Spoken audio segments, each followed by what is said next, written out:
BC జనగణన ఎందుకు చేయటం లేదు? ఇప్పుడు రిజర్వేషన్లు రద్దవుతాయా? ఇప్పుడు దేశవ్యాప్తంగా ఇదే చర్చ ఒక రచ్చలా మారుతుంది. ఇంతకీ ఏం జరగబోతుంది? మన ముందు జస్టిస్ చంద్రకుమార్ గారు ఉన్నారు. చంద్రకుమార్ గారు నమస్తే. మనం ఒక వారం 10 రోజులుగా చూస్తున్నాం. అంటే చాలా వరకు ఆ రిజర్వేషన్లు రద్దవుతాయనేది అతిపెద్ద చర్చ జరుగుతుంది.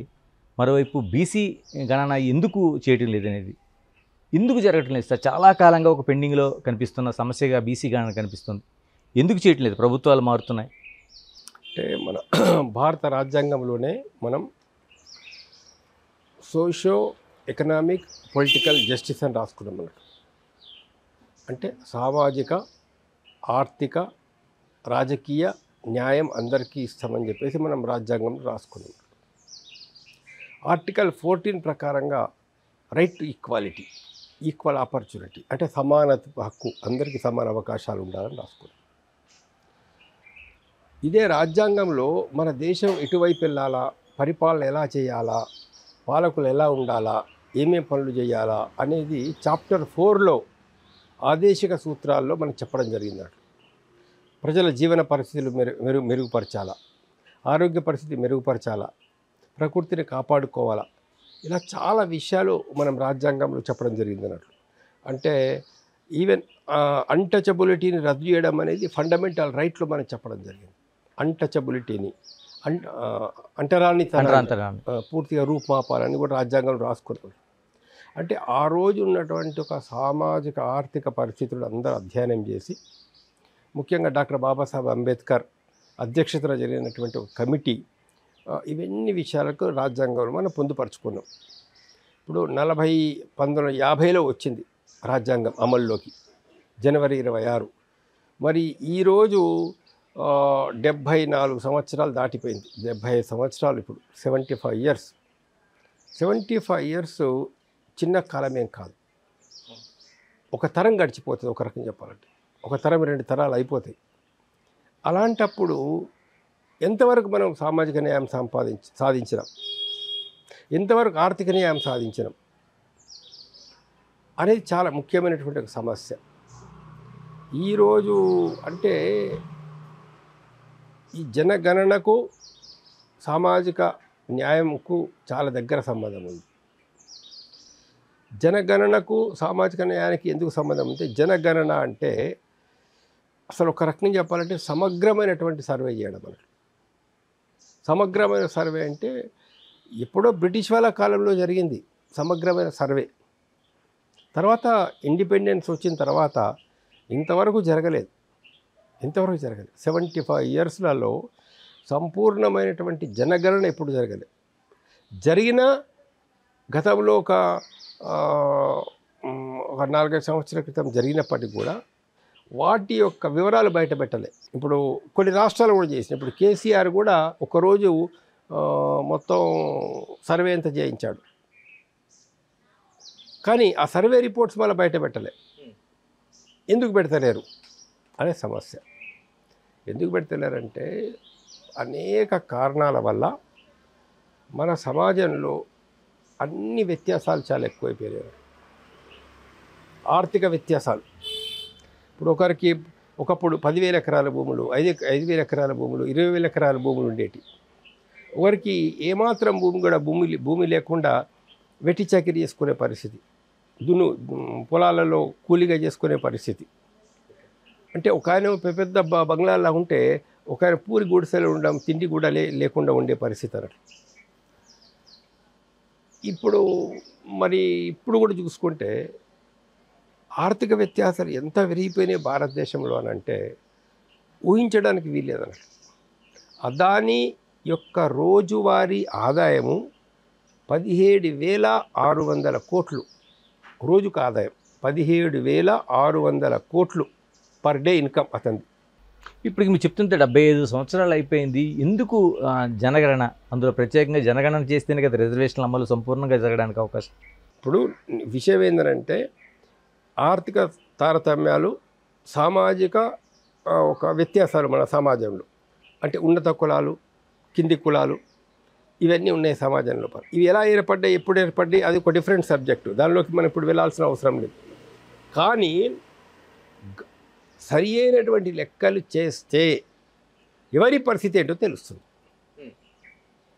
సపోజ్ ఒక చిన్న నాయి బ్రాహ్మణ కుటుంబం ఉందనుకో, నాయి బ్రాహ్మణ కమ్యూనిటీ ఉంది, లేదు ఒక ఇరకల కమ్యూనిటీ ఉంది, లేదు ఒక దూదేకుల కమ్యూనిటీ ఉంది, ఏదైనా ఒక వడ్ల వాళ్ళ కమ్యూనిటీ ఉంది. ఇది ఇప్పుడు రాజ్యాంగంలో బాబాసాహెబ్ అంబేద్కర్ మన ఏం రాసుకున్నామంటే, సామాజికంగా విద్యాపరంగా వెనుకబడినటువంటి వాళ్ళే ఆర్టికల్ 15(4) కిందకి 16(4) కిందకి వస్తారు. సామాజికంగా విద్యాపరంగా, socially and educationally backward. Socially and educationally backward ఇవ్వాలంటే ఇవన్నీ లెక్కలు మనకు రావాలి. ఫలానా కులంలో ఎంతమంది ఐఏఎస్ ఆఫీసర్స్ ఉన్నారు, ఎంతమంది ఐపీఎస్ ఆఫీసర్స్ ఉన్నారు, ఎంతమందికి పరిశ్రమలు ఉన్నాయి, ఎంతమంది ఇన్కమ్ ట్యాక్స్ కడుతున్నారు, ఎంతమంది ఉన్నత చదువులు చదివారు, 10th పాస్ అయిన వాళ్ళు ఎంతమంది, ఇంటర్మీడియట్ పాస్ అయిన వాళ్ళు ఎంతమంది, సొంత ఇల్లు ఉన్న వాళ్ళు ఎంతమంది, కనీసం 1 ఎకరం భూమి ఉన్న వాళ్ళు ఎంతమంది. ఈ లెక్కలు తీసినప్పుడు ఏమైపోతుందంటే, ఒక ఉన్నత కులాలలో ఉన్నటువంటి వాళ్ళు ఎంతమంది ఐఏఎస్ ఆఫీసర్స్ అందులో ఉన్నారు, ఎంతమంది ఐపీఎస్ ఆఫీసర్స్ అందులో ఉన్నారు, ఎంతమందికి పరిశ్రమలు ఉన్నాయి, ఎంతమంది ఇన్కమ్ ట్యాక్స్ కడుతున్నారు, ప్రజాప్రతినిధులు ఎంతమంది వాళ్ళకి చెందిన వాళ్ళు ఉన్నారు. ఇది మనకు కళ్ళకు కట్టినట్లు కనబడుతుంది. అందుకని చేయడం లేదంటారా ఇంతకాలం? తెలిస్తే ఏమైపోతుంది, ఇంకొక ప్రమాదం, ఇంకొక విషయం కూడా బహుశా వాళ్ళకి ఇబ్బంది పెడుతుండొచ్చు. ఇంకో విషయం ఏంటంటే, ఇప్పుడు బీసీలు ఉన్నారు, బీసీల జనాభా 54%. మొత్తం ఓవరాల్గా టోటల్ జనాభాలో ఎస్సీలు 18%, ఎస్టీలు మనకు 15%, ఇట్లా మైనారిటీస్ 15% ఏదో ఉన్నారు, ఎస్టీలు 12% అనుకుంటా, ఎస్టీలు 12% ఇట్లా ఉన్నారు. ఈ లెక్కలు మనం తీసిన తర్వాత ఇది కరెక్ట్ అవునా కాదా ఒకటి. అయితే ఈ 54% బీసీస్లలో మొన్న రాహుల్ గాంధీ గారు ఒక విషయం చెప్పారు. కేంద్రంలో ఆఫీసర్స్లలో అంటే సెంట్రల్ గవర్నమెంట్ను నడిపేటటువంటి ఒక మంత్రివర్గానికి సంబంధించి వివిధ డిపార్ట్మెంట్ల సెక్రటరీస్ డిఫరెంట్ డిపార్ట్మెంట్స్ అంటే సెంట్రల్ సెక్రటరీస్ వాళ్ళే పరిపాలనలో ప్రధానమైన పాత్ర వహిస్తారు. అది 90 మంది ఐఏఎస్ ఆఫీసర్స్ ఉన్నారు. 90 మంది ఐఏఎస్ ఆఫీసర్స్లలో బ్యాక్వర్డ్ క్లాసెస్ వాళ్ళు 3 ఉన్నారు, కేవలం 3. మొత్తం 90 మందిలో 3. మరి జనాభాలో ఎంతమంది ఉన్నారు? జనాభా ప్రకారం 54 ఉన్నారు. 54 ఉంటే 90 మందిలో కనీసం 45 మంది ఇవాళ బీసీకి సంబంధించిన వాళ్ళు ఉండాలి. కానీ ఉన్నారు 3.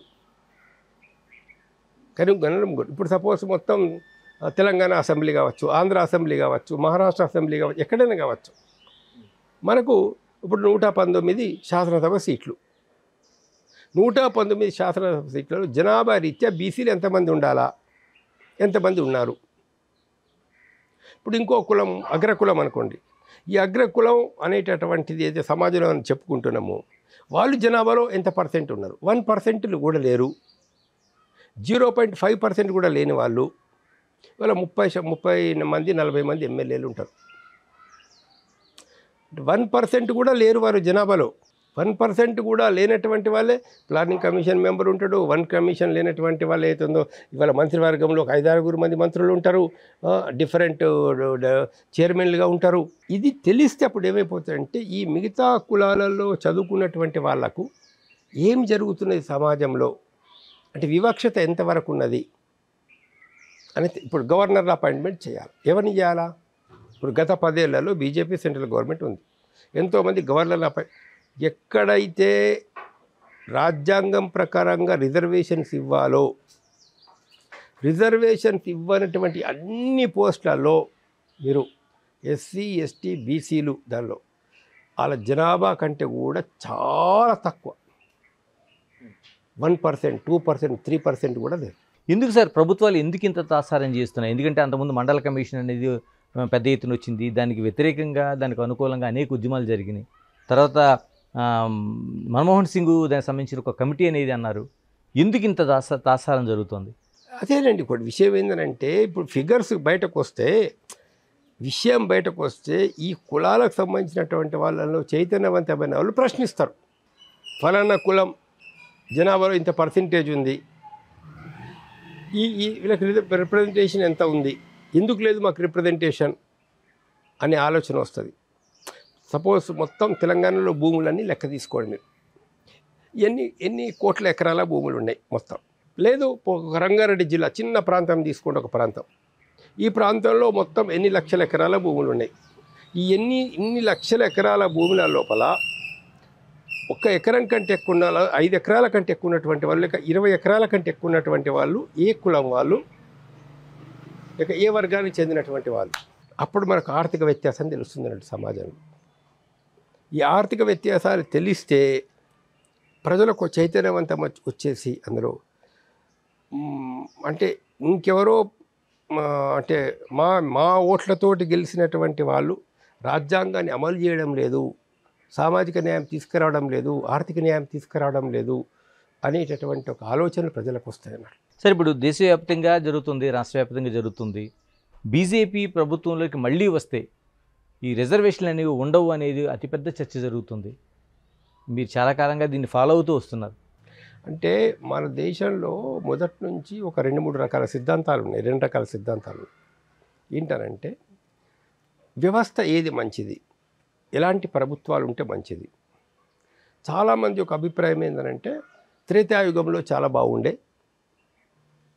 ద్వాపర యుగంలో చాలా బాగుండే, రాజుల కాలంలో చాలా బాగుండే పరిస్థితి, రాజులు దైవాంశ సంభూతులు, వాళ్ళు ఒక హిందూ ధర్మం ప్రకారం నడుచుకున్నారు, ఆ ధర్మాన్ని మనం కంటిన్యూ చెయ్యాలా అనే భావజాలం ఒకటి అన్నాడు.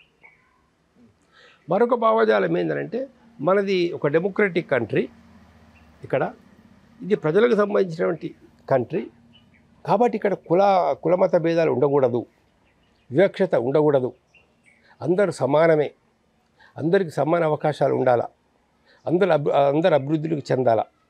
ఇది ఒక భావజాలం. అధికారం ఎవరి చేతిలో ఉండాలా అంటే, ఒకప్పుడు ఏమనుకునేవాళ్ళంటే రాజుల చేతుల్లో అధికారం ఉండాలి.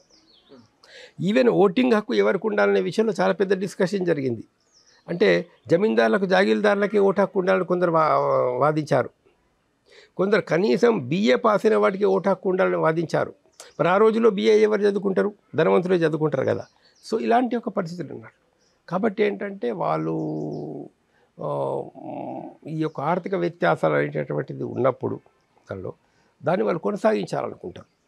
ఎలా సార్, జనగణనకి మరోవైపు హిందుత్వ నినాదానికి ఏంటి ఆ లింక్ ఏంటి అసలు? హిందుత్వ నినాదం అనేది ఈ యొక్క పాత సాంప్రదాయ పద్ధతుల్ని కొనసాగించుకుంటూ రావాలి. కాబట్టి ఈ పాత సాంప్రదాయ పద్ధతులు కొనసాగించడం వల్లనే ఆర్థిక వ్యత్యాసాలు ఏర్పడ్డాయి, సామాజిక వ్యత్యాసాలు ఏర్పడ్డాయి. జనగణన చేస్తే ఇవన్నీ బయటకు వస్తాయి. ఓకే, జనగణన చేస్తే ఫలానా కులంలో ఎంతమంది ఇవాళ ఆర్థికంగా బాగా బలపడ్డ వాళ్ళు ఉన్నారు, మీడియా ఎంతమంది చేతుల్లో ఉంది, ఏ కులం వాళ్ళ చేతి లోపల ఉంది, లేకుంటే ఫలాంది ఎవరి చేతి లోపల ఉంది, సినీ స్టూడియోస్ ఏ కులం చేతులు, అవన్నీ బయటకు వస్తాయి కదా.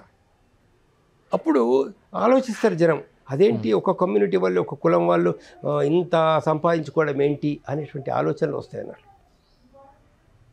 అంటే సమాజంలో జరుగుతున్న అన్యాయము, అక్రము, దోపిడీ బయటపడుతున్నారు. స్ట్రైట్గా చెప్పాలంటే అది వాళ్ళకి ఇష్టం ఉండదు. కాబట్టి జనగణన యొక్క లెక్కలు బయటకు తీసుకొస్తే ఇంతమంది బీసీలు ఉన్నారు, ఇంతమంది ఏతుందో ఎస్సీలు ఉన్నారు, లేకపోతే ఇంతమంది ఫలానా కులం వాళ్ళు ఉన్నారు, కానీ పాపం వాళ్ళకి ఎడ్యుకేషన్ లేదు, ఇంకా ఇన్ని రోజుల తర్వాత కూడా అనే ఆలోచనలు వస్తాయి. ఇలాగ పరిష్కారం ఎలాగ? ఇప్పుడు మీలాంటి వాళ్ళు న్యాయమూర్తిగా ఉన్నారు, అనేక ఉద్యమాలు చేస్తున్నారు, అయినా సరే ఎక్కడికి దీనికి ఫుల్ స్టాప్ ఎక్కడ? ఇప్పుడు దీనికి వ్యతిరేకంగా చాలా రోజుల నుంచి ఒక భారతదేశంలో మొదటి నుంచి ఎంతోమంది కుల వివక్షత వ్యతిరేకంగా పోరాడుతూ వచ్చారు.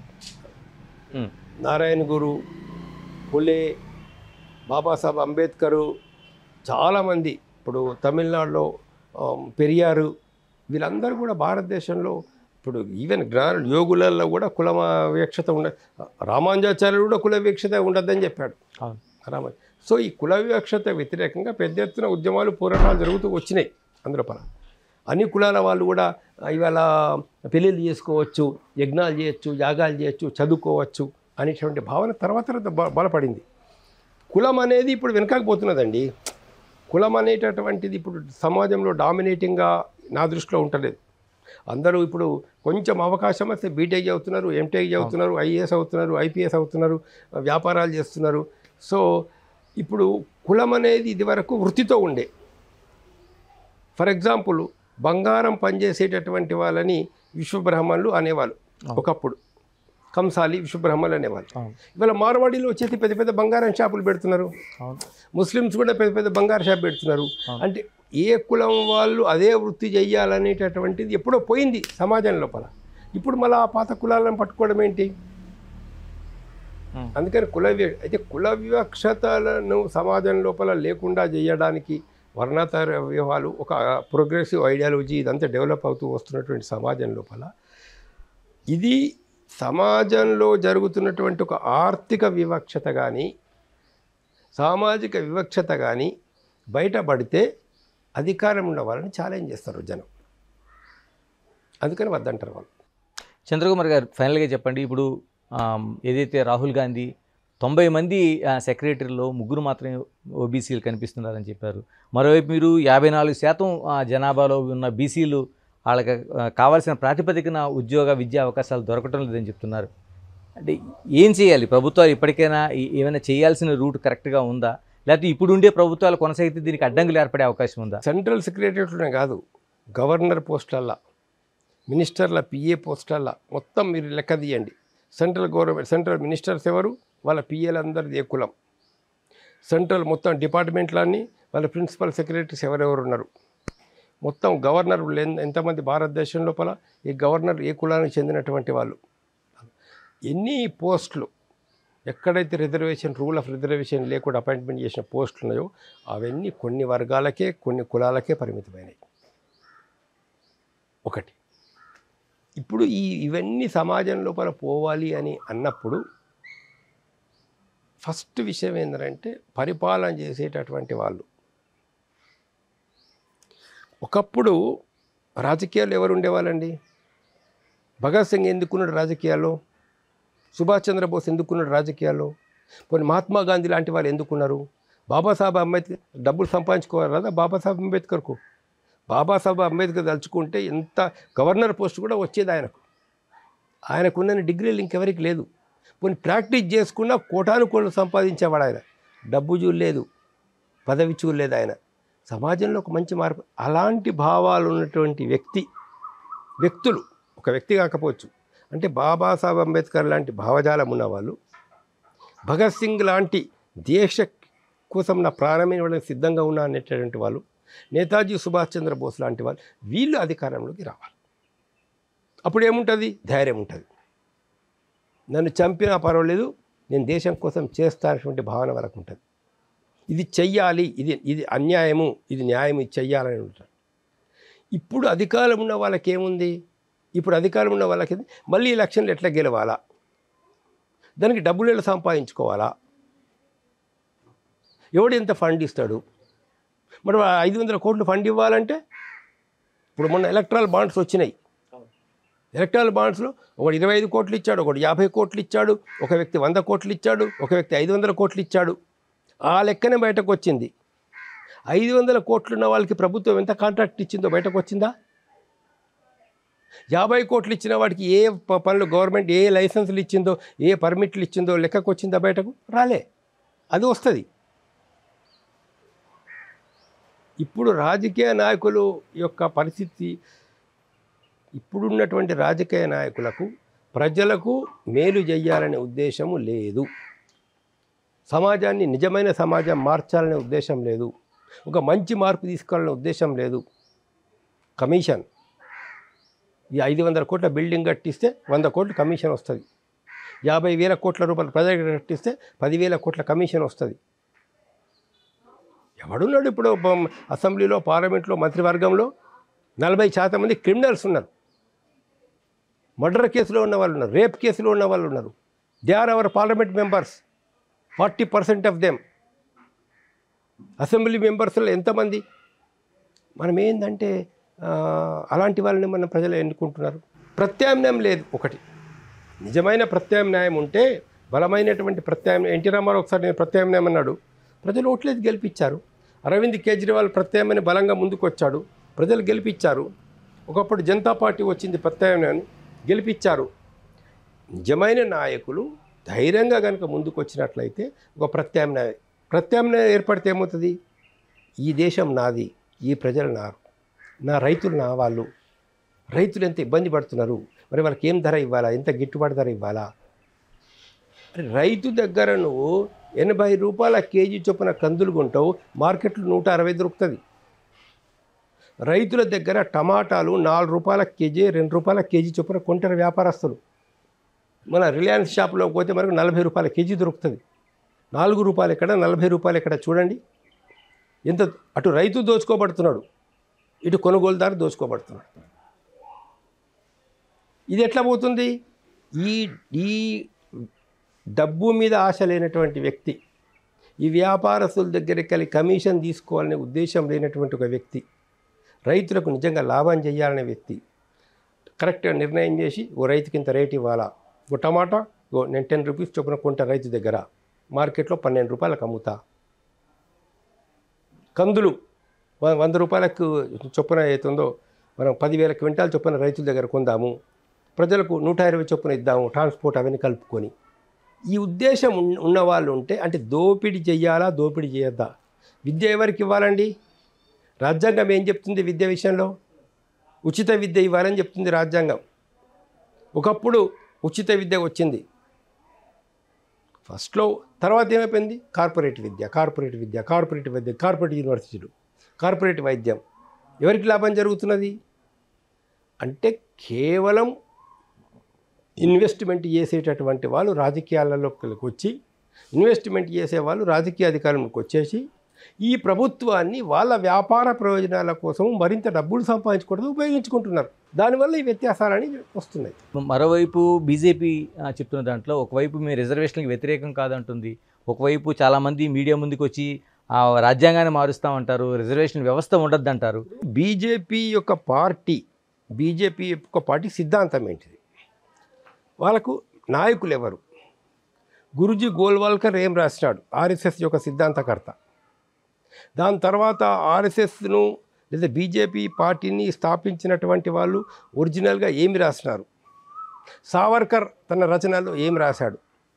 ఒక హిందుత్వ సమాజం ఉండాలా, హిందూ రాష్ట్రం ఏర్పడాలా, ఈ దేశం కేవలం హిందువులదే అనేది తీసుకొచ్చేసిన తర్వాత ఆయన ఈ దేశంలో మరి దళితుల పట్ల వివక్షత జరుగుతున్న దాని గురించి బీజేపీ సిద్ధాంతకర్తలు ఏం మాట్లాడినారు?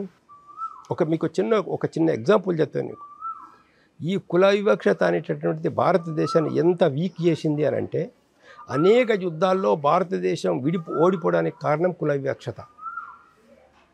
మహారాష్ట్రలో శివాజీ గవర్నమెంట్ ఉండే ఇంతకుముందు.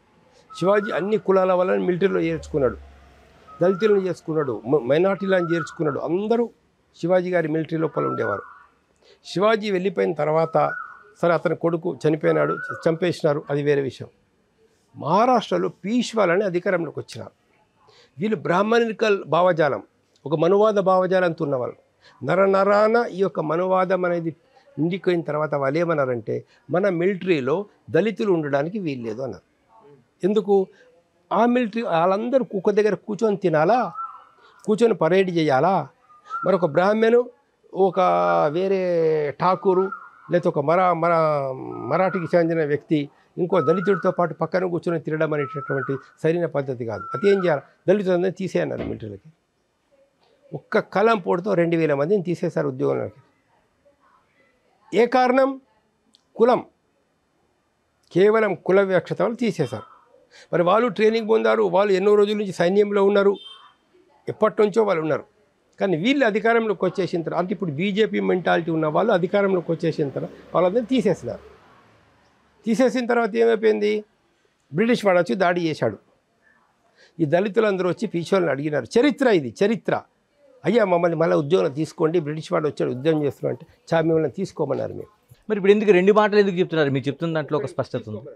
ఆ బ్రిటిష్ వాడు చాలా తెలివిగా ఈ దళితులందరినీ పిలిపించుకొని, ఇంతకుముందు జీతం ఎంత ఉండే? 10 రూపాయలు ఉండే, ఇప్పుడు 20 రూపాయలు ఇస్తా. నీకు ఇంతకుముందు ఏ పొజిషన్ ఉండే? సోల్జర్ పొజిషన్, ఇప్పుడు సుబేదార్ పొజిషన్ ఇస్తా నీకు. ఒక 500-600 మంది పోయారు, బ్రిటిష్ సైన్యంలో చేరిపోయారు. వాడు ఎంత దుర్మార్గుడు, బ్రిటిష్ వాడు ఎంత క్రూరుడు అంటే వాడు మళ్ళా ఈ పీష్వాల దాడి చేసినప్పుడు ఈ 500-600 మంది దళితుల్ని ముందు పెట్టాడు. ఈ దళితులకు ఇప్పుడు పీష్వాలకి యుద్ధం, పీష్వాలు ఓడిపోయారు. కానీ 480 మంది దళితులు ఒక్కరోజు చనిపోయారు ఆ పోరాటం. అదే భీమా కోరెగాంలో వాళ్ళందరి పేర్లు రాసినటువంటి ఒక స్తూపం, అదే స్తూపం అన్నట్టు. ఎందుకు ఓడిపోయారు ఇవాళ పీష్వాలు? కుల వివక్షత చూపించడం వల్ల. భారతదేశం ఎందుకు బలహీనపడిందనంటే శత్రు దేశాల వాళ్ళు దాడి చేసినప్పుడు, ఫర్ ఎగ్జాంపుల్ కుర్మా వాళ్ళు రాజ్యం చేస్తున్నాడు అనుకోండి, వేరే కులాల వాళ్ళు వెళ్ళి ఆయనకు సపోర్ట్ చేయడానికి సిద్ధంగా లేరు.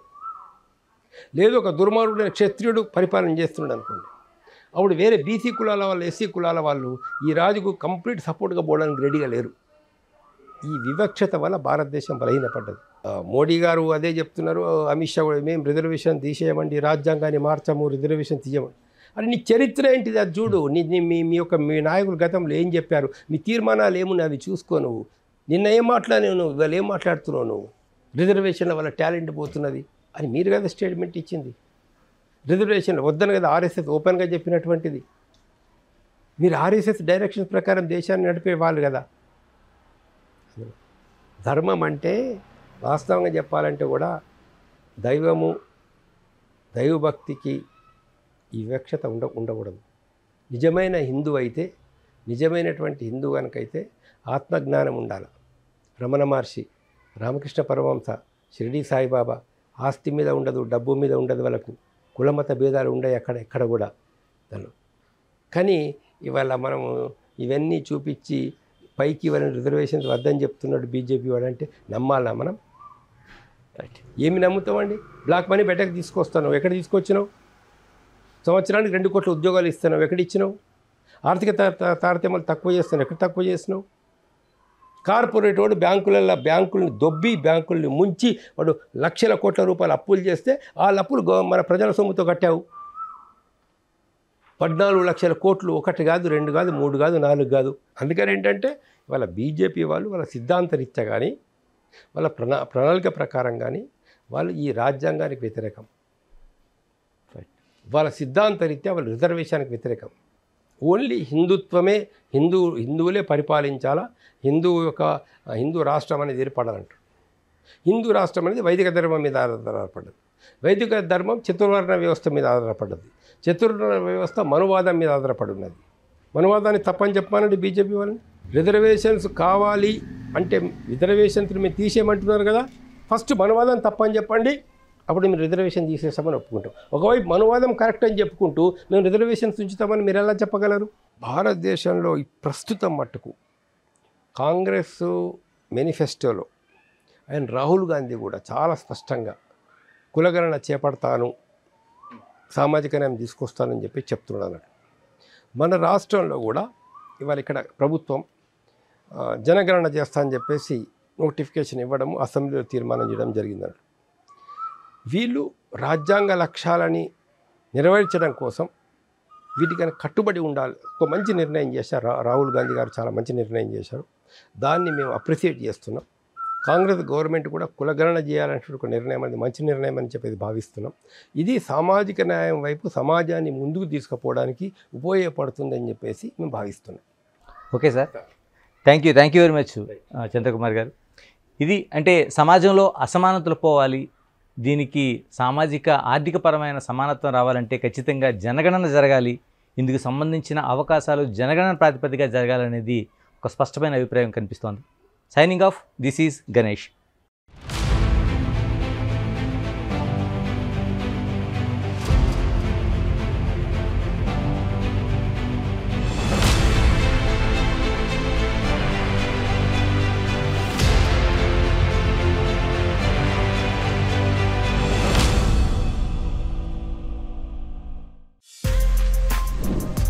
For more videos like this, subscribe Big TV channel.